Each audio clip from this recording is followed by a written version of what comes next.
Welcome back to my channel. আমি আজকে তোমাদের সাথে একটা রেসিপি শেয়ার করছি, সেটা হচ্ছে চিলি চিকেন। খুব সহজভাবে, যেমন আমি বোনলেস চিকেন নিয়েছি। চিকেনের মধ্যে আমি দিয়ে দিলাম 1 চামচ লবণ, 1 চামচ গোলমরিচের গুঁড়ো, 1 চামচ লাল লঙ্কার গুঁড়ো। লাল লঙ্কার গুঁড়োটা স্কিপও করা যেতে পারে, একটু কালারটা ভালো হয় সেই জন্য দিলাম।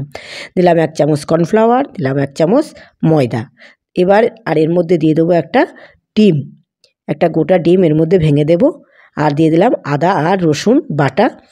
আদা রসুন বাটাটা একসাথে দিয়ে সব কিছু ডিম দিয়ে একটু তেল দিয়ে ভালো করে এটাকে আমি ম্যারিনেশন করব। খুব ভালো করে ম্যারিনেশন করতে হবে।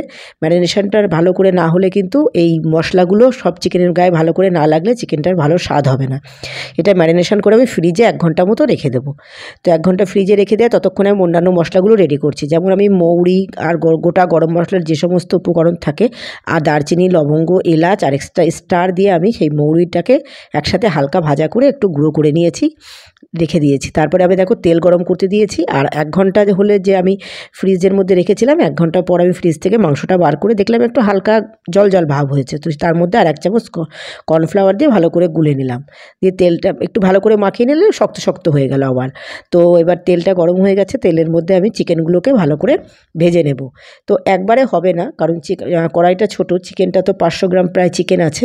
তো 500 চিকেন দুবারে আমি 2-3 বারে ভেজে নিলাম। ততক্ষণে ভাজা হচ্ছে, আমি ভাবলাম একটা সসগুলোকে একটা পাত্রে মিক্সিং করে রাখি। তো কী দিচ্ছি, চিলি সস আর হচ্ছে সয়া সস, টমেটো সস একসাথে মিশিয়ে একটু জল দিয়ে গুলে রেখে দিলাম।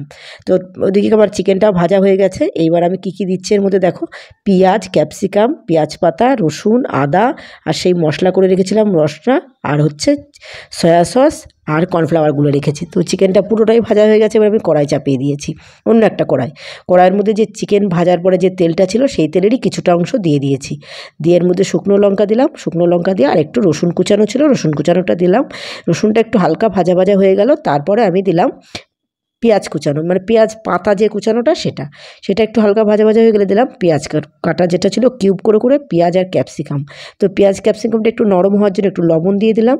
লবণ দিয়ে একটু হালকা ভাজা ভাজা করে নেবো, খুব বেশি ভাজবো না। তারপরে দিয়ে দিলাম কাঁচা লঙ্কা কুচানো ছিল, কাঁচা লঙ্কা কুচানোটা দিয়ে এবার একটু হালকা ভাজা ভাজা করে নিয়ে এর মধ্যে আমি যে সস রেডি করে রেখেছিলাম একটু জল দিয়ে, সেই সমস্ত সস একসাথে সেই সসটাকে দিয়ে দিলাম। দিয়ে একটু হালকা নাড়াচাড়া করে নেব।